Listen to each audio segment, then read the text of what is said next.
ഇന്ന് തന്നെ ഡൗൺലോഡ് ചെയ്യൂ. കാണൂ നിങ്ങളുടെ ഫേവറേറ്റ് ഷോസ്. നീ ഇവിടെ തന്നെ കിടന്നോണം, ഞാൻ പോയി നോക്കിട്ട് വരാം. എങ്ങോനും പോയാലുണ്ടല്ലോ. അപ്പൊ പിന്നെ ഈ ഭ്രാന്തിത്തറയുടെ വാക്ക് കേട്ട് എനിക്കിവിടെ നിൽക്കലല്ലേ പണി.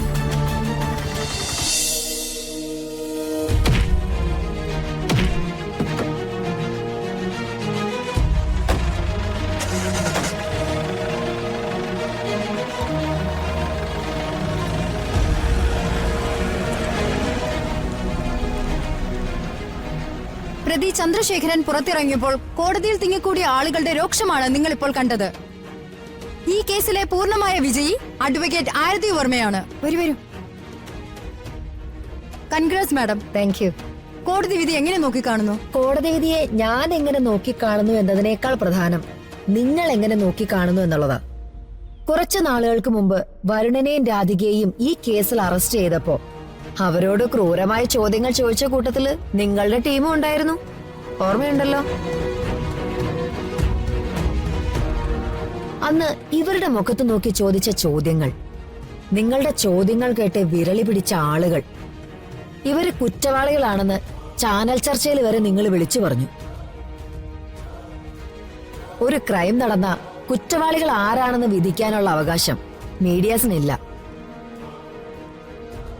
പക്ഷെ പലപ്പോഴും നിങ്ങൾ ചെയ്യുന്നത്, നിങ്ങൾ ഒരു ഭാഗത്ത് ഉറച്ചു നിൽക്കുകയും അവർക്ക് വേണ്ടി മറ്റൊരു കൂട്ടരെ വിചാരണ ചെയ്യുകയാണ്. ആ ശീലം മാറ്റണം. ഒരു ക്രൈം റിപ്പോർട്ട് ചെയ്യാം, പക്ഷെ പോലീസിന്റെ അന്വേഷണം തീരുന്നതിന് മുൻപോ കോടതിയുടെ വിധി വരുന്നതിന് മുൻപോ നിങ്ങൾ വിധികർത്താക്കളാവരുത്. വരുണൻ രാധിക അനുഭവിച്ച മാനസിക വിഷമങ്ങൾക്ക് നിങ്ങൾ മീഡിയാസിന് എന്തെങ്കിലും പറയാനുണ്ടോ? മാഡം, ഞങ്ങൾക്ക് ഇവരോട് സോറി പറയാനേ പറ്റൂ. ഏറെ തെറ്റിദ്ധരിക്കപ്പെട്ട വരുണും രാധികയും ഇപ്പോൾ നമ്മുടെ മുൻപിലുണ്ട്. എല്ലാ മീഡിയാസിനും വേണ്ടി ക്ഷമ പറയുക എന്നത് ഒരു ദൗത്യമായി തന്നെ ഞാൻ കാണുന്നു. മാഡം, ഇതിനെക്കുറിച്ച് ഇനി എന്താ പറയാനുള്ളത്? പ്ലീസ്, ഇനി മതി. പോവാം. സോ വരുൺ, ഈ കേസിന്റെ കാര്യത്തിൽ എന്റെ ഡ്യൂട്ടി പൂർത്തിയായി. Thank you ma'am. ഒരുപക്ഷെ മാം വന്നില്ലായിരുന്നെങ്കിലേ അവരുണ്ടാക്കി വെച്ച കെണിയില് ഞങ്ങൾ അകപ്പെട്ടു പോയാന്. ഈ കുറ്റത്തിൽ നിന്ന് ഞങ്ങൾ പുറത്തു വന്നത്, ഞങ്ങൾ ഒന്നിച്ചു നിൽക്കുന്നത് എല്ലാത്തിനും കാരണം ചേച്ചിയാ. ചേച്ചി ചെയ്ത കാര്യമാകുമ്പോ ഡ്യൂട്ടി എന്ന് പറയണ്ട, ഉത്തരവാദിത്വമാണ്. അനുജത്തിക്ക് വേണ്ടിയിട്ടുള്ള ഉത്തരവാദിത്വം. മേഡം കൂടെ കൂടെ രാധിക അനിയത്തി എന്ന് വിളിക്കുന്നു. അത്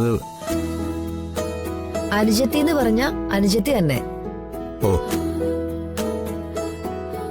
അതൊക്കെ കുറെ കഴിയുമ്പോ വരുണിന് ബോധ്യപ്പെടും. ഇപ്പൊ രണ്ടാളും ഹാപ്പി ആയിട്ട് പോയി ജീവിക്കാൻ നോക്ക്.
എന്റെ പൊന്നമ്മച്ചി കൈയും തലയൊക്കെ അകത്തിട്ടിരിക്കും. എനിക്ക് മേലെ അതിനും കൂടി സമാധാനം പറയാൻ.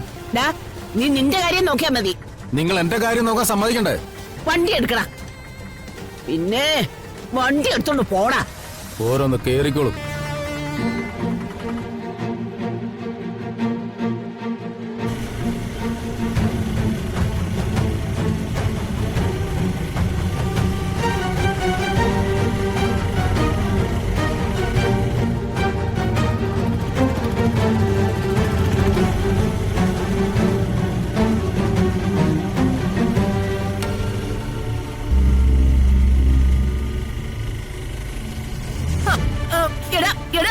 വണ്ടി നിർത്തടാ. ഓരോന്ന് കേറിക്കോളും. എടാ വണ്ടി നിർത്തടാ, അങ്ങോട്ട് നിർത്താൻ.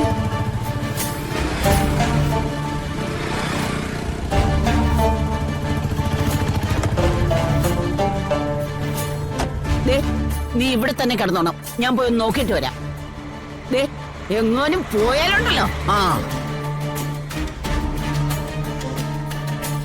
അപ്പൊ പിന്നെ ഈ ഭ്രാന്തിത്തടയുടെ വാക്ക് കേട്ട് എനിക്കിവിടെ നിക്കലല്ലേ പണി.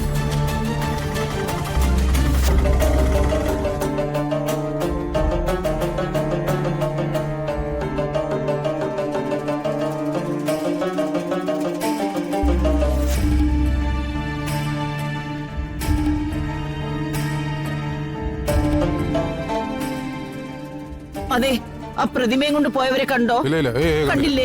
ഞാൻ കണ്ടിട്ടില്ല. ശോ, ഇനിയിപ്പോ എവിടെ പോയി? ഒക്കെ ഒത്തു. രണ്ട് പെണ്ണുങ്ങൾ അങ്ങോട്ട് പോന്ന കണ്ടായിരുന്നോ? ഇല്ലേ? ഓ. എനിക്ക് വയ്യ എന്റെ ദൈവമേ.